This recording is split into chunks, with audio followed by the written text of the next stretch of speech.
Praise the lord, హల్లెలూయా. యేసుక్రీస్తు నామానికి ఘనత, మహిమ, ప్రభావములు కలుగునుగా. మంచిదండి.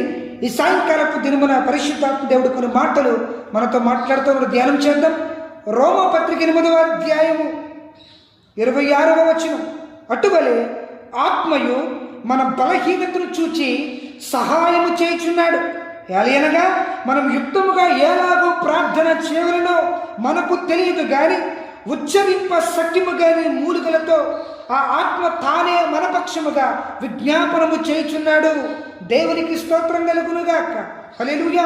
ఈ వాక్యం ద్వారా ప్రభు మనతో మాట్లాడుతున్నాడు. నా ప్రియ దేవుని జనాంగమా, మన బలహీనతను చూచి మనకు సహాయం చేయవరి లోకంలో ఎవరు లేరు. కానీ మన బలహీనతను బట్టి అవమానించేవారు, మన బలహీనతను బట్టి కృంగజీయువారు, మన బలహీనతను బట్టి చిన్న చూచువారు అనేక మంది లోకంలో ఉన్నారు. కానీ ఈ సాయంకాలపు దినమున ప్రభు నీతో మాట్లాడుతున్నాడు.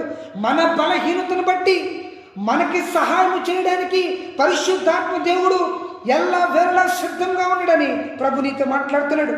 అంత మాత్రమే కాకుండా ప్రార్థన ఏ విధంగా చేయాలి, తండ్రితో ఏ విధంగా అయితే సంబంధం కలిగి ఉండాలి, కాబట్టి తండ్రితో ఏ విధంగా మనం మొరపెట్టాలి అని పరిశుద్ధాత్మ దేవుడు మన పక్షముగా విజ్ఞాపన ప్రార్థన చేయడానికి, మన పక్షంగా నిలబడడానికి పరిశుద్ధాత్మ దేవుడు సిద్ధంగా ఉన్నాడని ప్రభు నీతో మాట్లాడుతున్నాడు. కాబట్టి పరిశుద్ధాత్మ సహాయం మనం కోరుకోవాలి.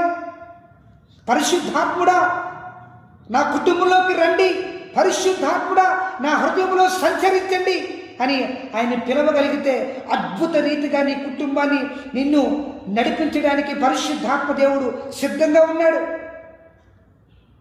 పరిశుద్ధాత్మ దేవుడు సహాయం చేయువాడు, పడిపోయిన వారిని ఉద్ధరించేవాడు. కాబట్టి దేవుని ఆత్మ సహాయం కోరుకోవాలి. దేవునికి స్తోత్రం కలుగునుగా. ఎందుకంటే వాక్యం తేటగా మాట్లాడుతుంది. పరిశుద్ధాత్మ మీ మీదికి వచ్చినప్పుడు మీరు శక్తి నొందుదురు అని వాక్యం తేటగా మాట్లాడుతుంది. పరిశుద్ధాత్మ దేవుడు మనలో నివాసము చేస్తే దైవికమైన శక్తి మనల్ని ఆవరిస్తుంది. కాబట్టి శ్రమలను జయించగలుగుతాం, వ్యతిరేకతను జయించగలుగుతాం, బలహీనతను జయించగలుగుతాం.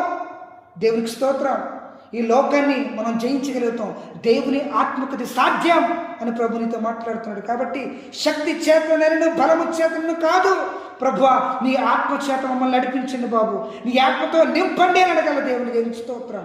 కాబట్టి మా అనుదినం కూడా మమ్మల్ని నడిపించండి దేవుని ఆత్మని మనం కోరుకోవాలి. దేవునికి స్తోత్రం. కాబట్టి ప్రార్థన